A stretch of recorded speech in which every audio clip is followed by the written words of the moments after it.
अस्सलाम वालेकुम स्टूडेंट्स। उम्मीद है आप लोग ठीक ठाक होंगे। ये आज का लेक्चर न्यूमेरिकल एनालिसिस के स्टूडेंट्स के लिए है। लेक्चर नंबर 12 है जो आप लोगों के सामने प्रेजेंट करने जा रहा हूँ। इससे पहले 11 लेक्चर मैं दे चुका हूँ आप लोगों को न्यूमेरिकल एनालिसिस के, और ये एमएससी मैथमेटिक्स पार्ट 2 के स्टूडेंट्स के लिए मैं लेक्चर प्रेजेंट कर रहा हूँ जी, पार्ट 2 जी। तो इस लेक्चर के अंदर हम लोगों ने क्राउड स्कीम के बारे में कुछ बातें डिस्कस करनी है। वो कौन सा ऐसा ट्रिक है जिसके थ्रू हम डायरेक्ट जो उनसे है, मैंने आपको लास्ट लेक्चर में बताया था, जो सिस्टम ऑफ इक्वेशन आते हैं x is equal to b, उसमें ए तो एल यू होता है बाई क्राउड स्कीम या क्राउड्स मेथड, और या फिर एल यू मेथड, दोनों मेथड्स में ए एल यू था। और उससे ये इक्वेशन वन जो सी है वो L U x is equal to b equation देती है। उसमें हम यू एक्स को सेट करते थे वाई के इक्वल, उसका नंबर इक्वेशन 4 आता था। और वहाँ से इक्वेशन नंबर 3 जो सी है वो किस फॉर्म में आ जाती थी, L Y is equal to b, जिसका नंबर 5 होता था। आप सबसे पहले 5 को यूज़ करते थे, वहाँ से आप वाइस फाइंड करते थे, उसको आप इक्वेशन 4 में पुट करते थे, वहाँ से आप एक्स की वैल्यूज़ फाइंड करते थे। अब जो क्राउड स्कीम आएगी उसके थ्रू हम लोग सीधा वाई भी फाइंड करेंगे, यू भी फाइंड कर लेंगे, और सिर्फ इक्वेशन 4 को हमने यूज़ करना है, और फिर वहाँ से हम लोगों ने अपने अननाउंस को फाइंड करना है। तो आइए इस लेक्चर को स्टार्ट लेते हैं, लेक्चर का बाकायदा तौर पे आगाज़ करते हैं जी। तो मैंने क्वेश्चन आप लोगों के सामने लिख रहा हूँ। क्वेश्चन एक इक्वेशन की शक्ल में आ रहा है a11x। अभी मैं वो एग्जाम्पल, पार्टिकुलर एग्जाम्पल की तरफ नहीं आ रहा, क्राउड स्कीम का ट्रिक सिखा रहा हूँ। ये मेरी वर्डिंग आप लोगों ने खुद से नोट करनी हो, मैंने इसे वर्बली बोलना है। लेक्चर को आप देखें, देखते हुए आप लोग इसको नोट फिर साथ साथ करिएगा कि ये मैंने लिखा है एक इक्वेशन का सिस्टम, एक तीन इक्वेशंस का एक system. a13z is equal to b1, a21x, a22y, a23z is equal to b2, and a31x, a32y, a33z is equal to b3। तो जब आप लोगों के पास ये आता है, आप लोगों ने सबसे पहले एक मैट्रिक्स लिखना है। देखो बात ये है, जो एल ए था वो एल और यू की शक्ल में था। एल क्या है, यूनिट सिंपल लोअर है, L11 0 0, L21 L22 0, L31 L32 L33। और जो ये था वो यूनिटरी अपर है, 1 U12 U13 0 1 U23 0 0 1। और जो y था वो इस शक्ल में था, y1 y2 y3। और ये जो सिस्टम ऑफ इक्वेशन है ये कुछ इस तरह है, a11 a12 a13। इसका ऑगमेंटेड मैट्रिक्स आप लोगों ने सीखा हुआ है मैट्रिक लेवल में। ऑगमेंटेड मैट्रिक्स में a और b को कंबाइंड करके आप लिखते हैं। तो ये मैंने साथ एक लिखा है। तो जो आपका ऊपर लिखा हुआ सिस्टम है ये उसका ऑगमेंटेड मैट्रिक्स है। ऑगमेंटेड मैट्रिक्स आप लोगों ने जब क्राउड स्कीम को यूज़ करना है तो आपने ये ऑगमेंटेड मैट्रिक्स को ये मैट्रिक्स का एक कंबाइंड मैट्रिक्स बना के आपस में कंपैरिजन करवाना है इसका, जिसमें आपने कुछ चीज़ों का ध्यान रखना है जिससे डायरेक्ट आपके पास आंसर्स आएंगे।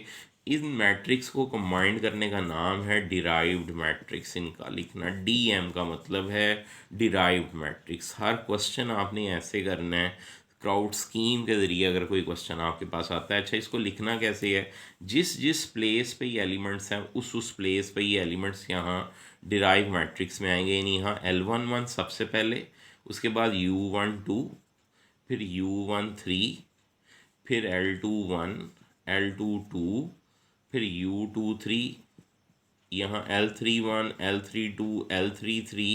और एक लाइन जैसे यहाँ डाली है, एक लाइन यहाँ डाल के आपने लास्ट कॉलम में लिखना है y1 y2 y3।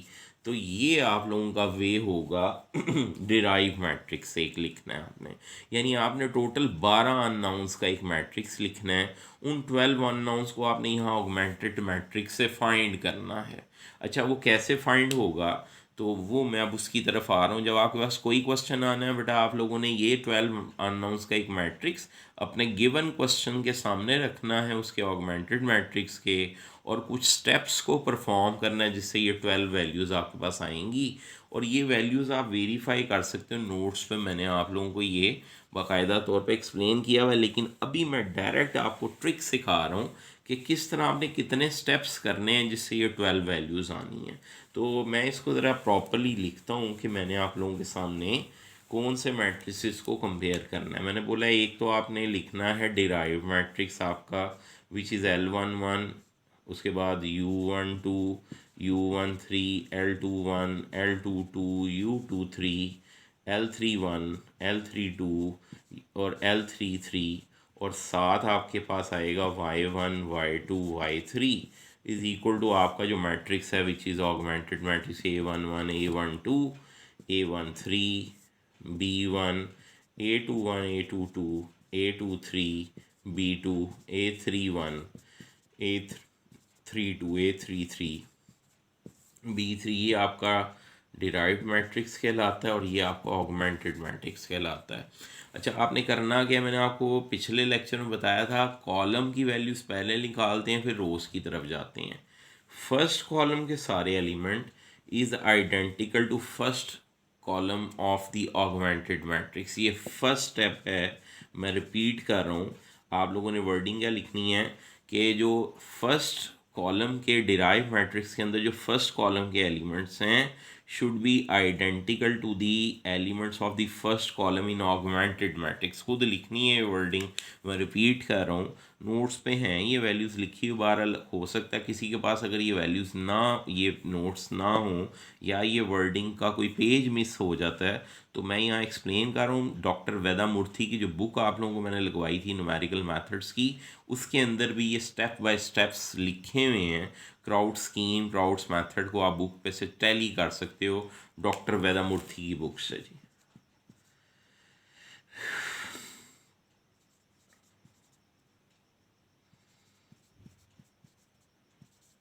Numerical methods इस बुक का नाम है। मैं असल में रुक इसलिए गया हूँ कि स्पेलिंग सोच रहा था डॉक्टर वेदा मूर्ति के क्या हैं। बहरहाल ये आपके सामने मैंने लिखा है। इस बुक में क्राउड स्कीम की जो स्टेप्स हैं वो मेंशन हैं, जैसे मैं यहाँ बता रहा हूँ। तो पहला स्टेप मैं ये बता रहा था, जैसे मैंने इसको ज़ुबानी ज़ेन में रखा हुआ है, आप लोग इसको देखो और फिर बुक से इसे टैली करो। स्टेप 1 मैंने कहा जो फर्स्ट कॉलम के एलिमेंट्स हैं डिराइव मैट्रिक्स के should be equal to the first elements of the first column in augmented matrix. इसका मतलब है L11 को लाजमी इसके इक्वल लिखा करेंगे, L21 को लाजमी इक्वल लिखा करेंगे A21 के, और L31 को लिखा करेंगे A31 के। तो ये हर क्वेश्चन जब आपने इस क्राउड स्कीम से करना है तो आपने ये जो 12 वैल्यूज़ हैं उनका कंपैरिजन इसी तरह शुरू करना है। स्टेप 2 देखो, ये फर्स्ट कॉलम के एलिमेंट्स की बात हुई, अब remaining elements of the first row की बात हो रही है। यानी स्टार्ट कॉलम से फिर रो, कॉलम से रो से, कॉलम रो, यानी फर्स्ट कॉलम फिर फर्स्ट रो की बात। अब remaining elements of the second column, तो फिर सेकंड, फिर उसके बाद सेकंड रो की बात, फिर थर्ड कॉलम और थर्ड रो की बात होगी। तो अभी मैंने 3 निकाल ली है वैल्यूज़ जो मैंने बताया प्रोसीजर। अब मैं जो सेकंड स्टेप बता रहा हूँ वो सुनो सब लोग, कि जो remaining elements of the first row हैं वो भी ऑगमेंटेड मैट्रिक्स की फर्स्ट रो के ही इक्वल हुआ करेंगे, लेकिन इन एलिमेंट्स के आंसर्स को आपने डिवाइड करना है इस रो के लीडिंग डायगोनल एलिमेंट पे विच इज़ L11। इसका मतलब है U12 की वैल्यू कोई पूछेगा तो आप लिखा करोगे A12 divided by L11। U13 की वैल्यू आप लिखेंगे और आप इसको बगैर स्कीम के जो मैंने पिछला लेक्चर दिया ना उससे कंपेयर करके देख लो तो आपको नज़र आ जाएगा ये वैल्यूज़ ऐसे ही आती हैं। तो U13 is equal to A13 divided by L11, और ऐसे ही जो बेटा Y1 है which is equal to B1 divided by L11। तो ये है सेकेंड स्टेप होगा कि आपके जो remaining elements in the first row हैं डिराइव मैट्रिक्स के वो आइडेंटिकल या सेम होंगे ऑगमेंटेड मैट्रिक्स के उस जगह पे लिखे हुए एलिमेंट्स पे, डिवाइडेड बाय आपने leading diagonal element of that row को उन आंसर्स पे डिवाइड करना है। तो यूँ टोटल मैं 6 वैल्यूज़ फाइंड कर चुका हूँ 12 में से। अब मैं रिमेनिंग जो 6 हैं उनकी तरफ आ रहा हूँ, यानी स्टेप नंबर 3 की तरफ जी। तो स्टेप 3 जो सा है वो कैसे किया करेंगे आप लोग। स्टेप 3 में आपने लिखना है कि जो remaining elements of the second row हैं सेकंड कॉलम है डिराइव मैट्रिक्स का, L22 की बात हो रही है और L32 की बात हो रही है। It is it should be identical to A22 and A32 minus करेंगे ये एलिमेंट जिस रो और जिस कॉलम में है उसके लीडिंग एलिमेंट की प्रोडक्ट पे, यानी L22 जिस रो में है उसके लीडिंग एलिमेंट उस रो में L21 है, उस कॉलम का लीडिंग एलिमेंट U12 है, इसका मतलब minus L21 multiply by U12 है। ऐसे L32 बेटा वो देखो वो बराबर था A32 के, ये एलिमेंट गौर से देखो, ये जिस रो जिस कॉलम उसका लीडिंग एलिमेंट की प्रोडक्ट मैंने लिखनी है वो क्या बनेगा L31U12।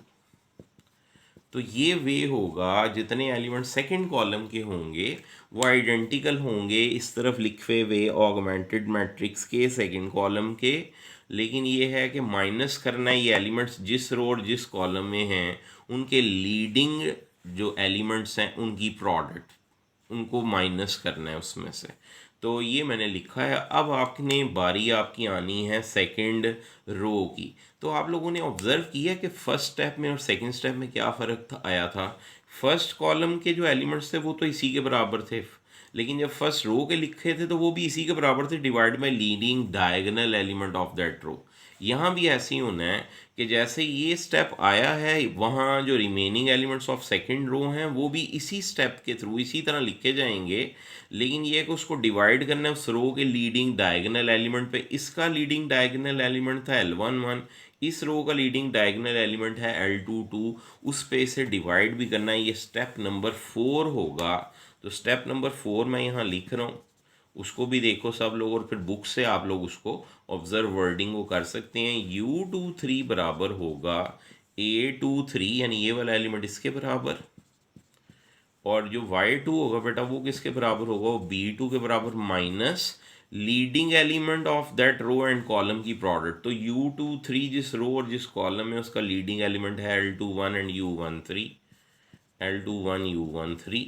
अच्छा, जो Y2 जिस, और अभी एक काम रहता है इस आंसर को डिवाइड करना है किसी चीज़ पे, तो वो करते हैं B2 माइनस ये वाला एलिमेंट B2 के आइडेंटिकल और ये वाला एलिमेंट जिस रो और जिस कॉलम में उसका लीडिंग एलिमेंट है L21Y1, उसको बेटा डिवाइड करना है इस रो के लीडिंग डायगोनल एलिमेंट पे विच इज़ L22। ये भी L22 एक लीडिंग एलिमेंट होता है, एक लीडिंग डायगोनल एलिमेंट होता है। इस रो का लीडिंग एलिमेंट है L21, इस कॉलम का लीडिंग एलिमेंट है U13, लेकिन इस रो का लीडिंग डायगोनल एलिमेंट है L22। तो ये स्टेप करके तो आप लोग स्टेप नंबर 4 तक आ गए हैं। अभी स्टेप 5 और 6 रहता है। पहले किसको फाइंड किया था, फर्स्ट कॉलम को, फिर किसको फाइंड किया था, फर्स्ट रो को, फिर किसे फाइंड किया था, सेकंड कॉलम को, अब किसे फाइंड किया, सेकंड रो को। अब थर्ड कॉलम में आएगा L33 should be equal to A33 minus जितने एलिमेंट इस रो और इस कॉलम में इससे प्रीवियस कैलकुलेट हुए हुए हैं उनकी प्रोडक्ट के सम को माइनस करना है। L33 बेटा जिस रो में है उस के अंदर एक L31 एलिमेंट है, एक L32 एलिमेंट है। जिस कॉलम में L33 उसके अंदर U13 और U23 आ रहा है। इनकी प्रोडक्ट आपस में लेनी है leading elements of that row and that column की। L31 की प्रोडक्ट आएगी U13 के साथ प्लस L32 की प्रोडक्ट आएगी U23 के साथ। तो ये काम आप लोगों ने थर्ड कॉलम के एलिमेंट्स के साथ करना है। अगर इससे नीचे कोई और एलिमेंट भी होता, वो जिस रो जिस कॉलम में होता, उनके एलिमेंट्स की प्रोडक्ट का सम मैं माइनस करता इधर लिखे हुए जो एलिमेंट्स हैं उसकी लिखने के बाद। अच्छा, ये स्टेप नंबर 5 है जो मैंने किया है, और अब मैं लास्ट स्टेप की तरफ आ रहा हूँ और वो यही होगा जैसे ये लिखा है, लेकिन अब इसको डिवाइड करेंगे leading diagonal element of that row. तो इसका मतलब है Y3 कैसे लिखेंगे ज़रा सोचो सब लोग। तो वो आएगा B3 माइनस Y3 जिस रो जिस कॉलम में है उसके जो प्रीवियसली कैलकुलेटेड एलिमेंट्स हैं उनकी प्रोडक्ट का सम। देखो उसके अंदर पहले आएगा L31Y1 के साथ प्लस फिर L32 आएगा Y2 के साथ। ऑब्वियसली इस एलिमेंट के साथ कोई तीसरा एलिमेंट है नहीं जो प्रोडक्ट में आ सके, इसलिए वो आपने छोड़ देना है। और वो आना कहाँ पे है, divided by leading diagonal element of that row. तो तीसरी रो, ये मैंने इसकी डायगोनल एलिमेंट्स की बात हो रही है, ये तो स्क्वायर मैट्रिक्स ही नहीं है ना, डिराइव मैट्रिक्स। उसका ये वाला हिस्सा जिसमें एल और यू आ रहे हैं उनके डायगोनल एलिमेंट्स हैं L11 L22 L33। तो यहाँ बटे में उसके L33 लिख देना है, leading diagonal element of that row. तो ये है वे जिसके थ्रू हम 12 एलिमेंट्स फाइंड करेंगे और फिर उसको हम लोग यूज़ करेंगे U x is equal to Y के अंदर, वहाँ से आपका एक्स निकलेगा। तो बेटा ये जो मैंने स्कीम इस लेक्चर में एक्सप्लेन की है, आइए इसे क्वेश्चन के ऊपर अप्लाई करके चेक करते हैं। तो क्वेश्चन मैं वही लिख रहा हूँ जो मैंने लास्ट लेक्चर में सॉल्व किया था, उसका सोल्यूशन था 111। तो ये मैं यहाँ लिख रहा हूँ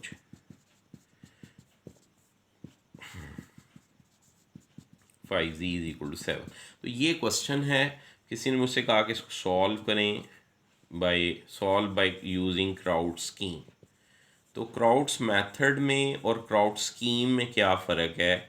अगर आपसे कोई ये कहता है कि आपने क्वेश्चन को सॉल्व करना है बाय क्राउड्स मेथड, आपके पास चॉइस है, आप इसे क्राउड्स मेथड में एल और यू फाइंड करके सॉल्व कर लें, जैसे मैंने आपको लास्ट यानी 11th लेक्चर में बताया था, या आप क्राउड स्कीम की मदद से क्वेश्चन सॉल्व करें। आपके ऊपर, आप फ्री हैंड है आपके पास, जो आपको इजी लगता है। दोनों मैंने सिखा तो दिए हैं, लेकिन अगर किसी क्वेश्चन में वर्ड यूज़ हो जाता है यूज़ क्राउड स्कीम, फिर आप बाउंड हैं, आपने वो स्टेप्स करने हैं जो मैंने अभी आपको सिखाए हैं, उसी के थ्रू आप क्वेश्चन सॉल्व करोगे तो आपको मार्क्स मिलेंगे। तो चलिए आइए इस क्वेश्चन की तरफ चलते हैं। मैट्रिक्स फॉर्म लिखनी है, बातें हो चुकी हैं आपके पास साथ पहले भी। ये मैट्रिक्स फॉर्म, इसकी आगे 2 1 1 1 -1 3 2 2 5 और यहाँ आ गया एक्स वाई जी। ए एक्स किसके बराबर है? बी के। उसके बाद आपने यूज़, बिकॉज हमें पता है ए किसके बराबर होता है क्राउड स्कीम में, एल यू के।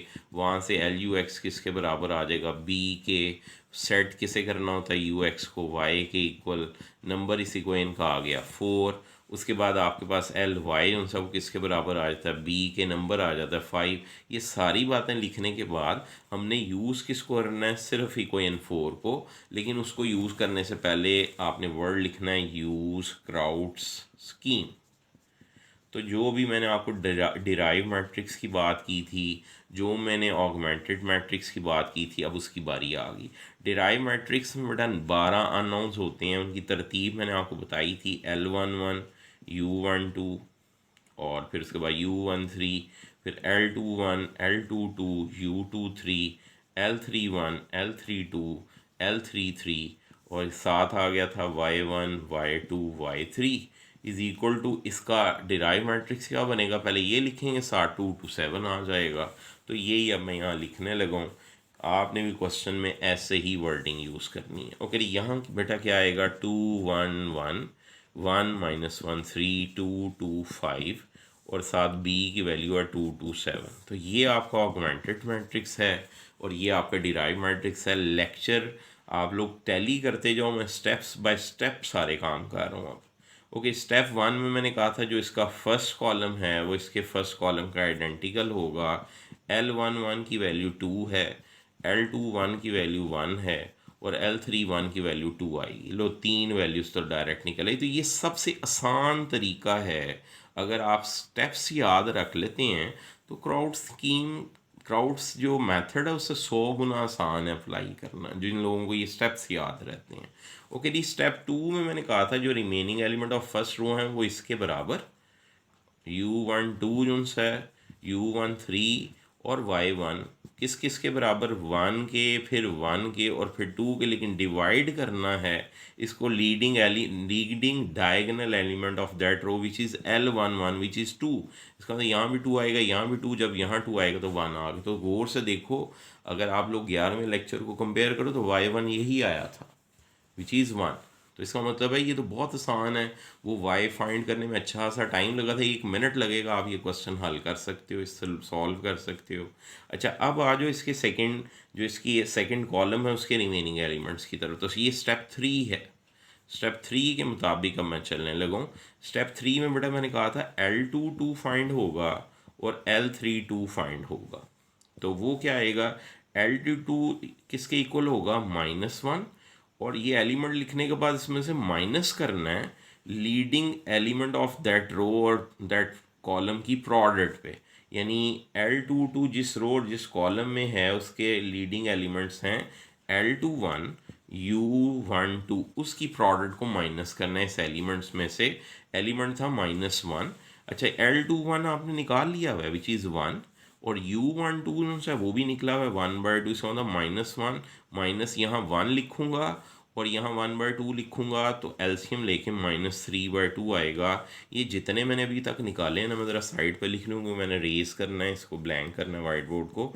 L11 2 है, L21 1 है, L31 2 है, और U12 बेटा 1/2 है, U13 इज अगेन 1/2 है, और Y1 इज इक्वल टू 1 है।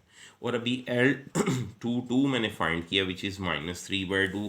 तो ये अभी मैं चल रहा हूँ, ये अभी स्टेप फिनिश नहीं हुआ था, इसका ये वाला एलिमेंट रहता है। L32 is equal to same उसी तरीके से L32 किसके बराबर होगा 2 माइनस L32 जिस रो जिस कॉलम में है उसके लीडिंग एलिमेंट की प्रोडक्ट को माइनस यहाँ करना है, यानी L31 मल्टीप्लाई बाई U12। तो ये यहाँ लिखी ने सारी वैल्यूज़।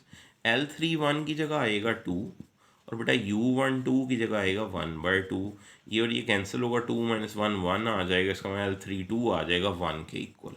तो लो अब देखो, हम लोगों ने अभी तक टोटल 1 2 और 3 स्टेप्स कर लिए हैं। टोटल 6 स्टेप्स मैंने आपको अभी बताए हैं, तो 3 अभी रहते हैं। अब मैं आने लगा हूँ सेकेंड रो के रिमेनिंग एलिमेंट्स की तरफ। तो ये स्टेप नंबर 4 है। अच्छा, वो कैसे लिखना है, एक U23 लिखना है, एक Y2 लिखना है। U23 किसके बराबर होगा, U23 is equal to 3, Y2 किसके बराबर is equal to 2 minus leading element of that row and that column की प्रोडक्ट। U23 किस रो में है और किस कॉलम में है, उसका लीडिंग एलिमेंट चेक करो, वो है L21 एंड U13। अच्छा, और इस सारे आंसर को डिवाइड किस पे करना है, रो की दफ़ा डिवाइड करना होता है leading diagonal element of that row which is L22। तो अभी ये फाइंड करते हैं नीचे करके। Y2 पहले मुझे लिखने दो, Y2 किसके बराबर होगा, is equal to 2 minus Y2 बेटा जिस रो जिस कॉलम में है उसका लीडिंग एलिमेंट L21 और Y1 की प्रोडक्ट बनती है। टोटल को डिवाइड करना है leading diagonal element of that second row which is L22। तो ये मैंने आपके सामने लिखा है। अब इनकी वैल्यूज़ चेक करते हैं बेटा। L21 है 1 और U13 है 1/2, और इस टोटल ने डिवाइड होना है L22 पे। L22 की वैल्यू -3/2। अच्छा देखो, इसका 3 - 1/2 किया तो ये आना है 5/2, और बटे वाला 2 इस 2 से कटेगा तो आंसर आएगा -5/3। तो आप चेक कर लेना, 11वें लेक्चर की सारी वैल्यूज़ यही आई हुई हैं एल यूज़ और वाइज की। अच्छा, इधर 2 माइनस L21 की वैल्यू बेटा 1 है, Y1 की वैल्यू भी 1 निकाली हुई है, L22 की वैल्यू -3/2 है। ये 2 - 1 1 आएगा, ये -3/2 उल्टा के जब मैं ऊपर लिखूँगा तो ये -2/3 इसका आंसर आ रहा है। लो, इसका मतलब ये हुआ U23 भी निकला है विच इज़ -5/3, और जो Y2 है बेटा वो -2/3 आ रहा है। तो ये सारी वैल्यूज़ में जो मैंने निकालनी थी, उसमें अब हमारे पास जो लास्ट स्टेप्स हैं 5वां 6ठा वो रह गया, मैं उसकी तरफ आने लगा। तो अब थर्ड कॉलम की बारी आएगी, फिर थर्ड रो की बारी आएगी।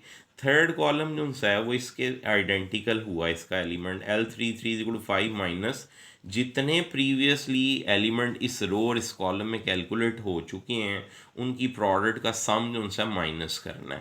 पहला एलिमेंट पहले से ज़रब L31 U13 प्लस दूसरा दूसरे से L32, साथ आएगा Y2। तो ये मैंने प्रोडक्ट ले ली है। अब इनकी वैल्यूज़ यहाँ लिखते हैं। L31 उनसे अभी निकाला था विच इज़ 2, और U13 विच इज़ 1/2। L32 बेटा वो भी निकाला हुआ है, L32 आया हुआ है 1, Y2 निकाला हुआ -2/3।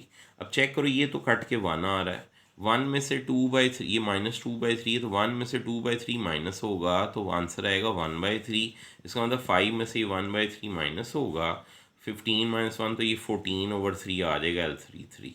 वो लहदा बात है, मुझे एल की ज़रूरत ही नहीं पड़नी। स्कीम में ना मैंने आपको बताया था UX = Y सेट करना है, तो U और Y's चाहिए। तो अभी चूँकि Y एक रहता है इसलिए L33 भी फाइंड किया, ये आपके सामने आ गया L33 विच इज़ 14/3। अच्छा, लेकिन इसके बगैर Y3 आना नहीं था। अब देखो लास्ट स्टेप नंबर 6 क्या बताया था, स्टेप नंबर 6 बेटा बताया था ये वाले एलिमेंट जो थर्ड रो का है वो इस एलिमेंट के बराबर y3 = 7 माइनस उसके जितने एलिमेंट इस रो और इस कॉलम में प्रीवियसली कैलकुलेट हुए हैं उनकी प्रोडक्ट का सम यानी L31 y1 से ज़रब होगा प्लस L32 जो उनसे है वो y2 से ज़रब होगा और टोटल को डिवाइड करेंगे leading diagonal element of that row which is 14/3। अच्छा 7 माइनस, अब मैं सारी वैल्यूज़ लिख रहा हूँ बेटा। L31 की वैल्यू है 2, y1 की वैल्यू आपके पास है 1 प्लस L32 की वैल्यू है 1, ये आई हैं वैल्यूज़, और y2 की वैल्यू जो आई हुई है वो -2/3 है और टोटल के नीचे है 14/3। अच्छा अभी 7 माइनस ये तो है 2 और y1 जो सी है वो 1 ही थी उसकी वैल्यू, तो 2 - 2/3 करेंगे, 2 - 2/3 करेंगे तो ये 4/3 इस ब्रैकेट का आंसर है। और 7 में से वो 4/3 माइनस करूँगा तो 17/3 आ जाएगा। अच्छा यहाँ एक दफ़ा मुझे ना L33 को चेक करना चाहिए क्योंकि y31 आया था, ये मुझे भी याद है। तो ये L33 17/3 होगा, 14/3 नहीं होगा। तो मैं स्टेप 5 को एक दफ़ा फिर आपके सामने टैली करता हूँ। अगर वो 17/3 आ गया तो इसका मतलब y31 ही आया था जिसे मैंने रेस किया है। तो ये एक कन्फ्यूजन थी, अभी चेक कर लेते हैं। तो L3 तो बेटा मैं आप लोगों के सामने लाइव इसको सॉल्व करता हूँ, इसलिए ऐसी कोई ना कोई छोटी मोटी मिस्टेक अगर हो जाए तो फिर उसको देखना पड़ सकता है, जैसे अब मैं ये देख रहा हूँ। L33 जो सा थर्ड कॉलम में था वो बराबर था 5 माइनस इस रो और इस कॉलम में जो प्रीवियसली कैलकुलेटेड एलिमेंट है उनकी प्रोडक्ट का सम L31 U13 plus L32 U23। तो अब मुझे इधर ये वैल्यूज़ देख लेने दो आप लोग। L31 की जो वैल्यू आई हुई है वो आई हुई है 2 और U13 की वैल्यू भी 1/2 है। अच्छा L32 की वैल्यू क्या आई हुई है? L32 की वैल्यू 1 है और U23 की वैल्यू है -5/3। अच्छा यहाँ मेरे ख्याल में मुझसे मिस्टेक हुई है। U23 की जो वैल्यू थी वो हमने लिखनी थी विच इज़ -5/3। अच्छा ये और ये कटेगा, 1 - 5/3 करोगे तो ये -2/3 आएगा और इसका मतलब है ये माइनस माइनस प्लस होगा तो ये 17/3 ही आता है। तो ये मेरी जो मिस्टेक थी वो मैंने करेक्ट कर ली है और इसका मतलब हुआ कि जो वो y3 था बेटा वो 1 आ चुका हुआ है।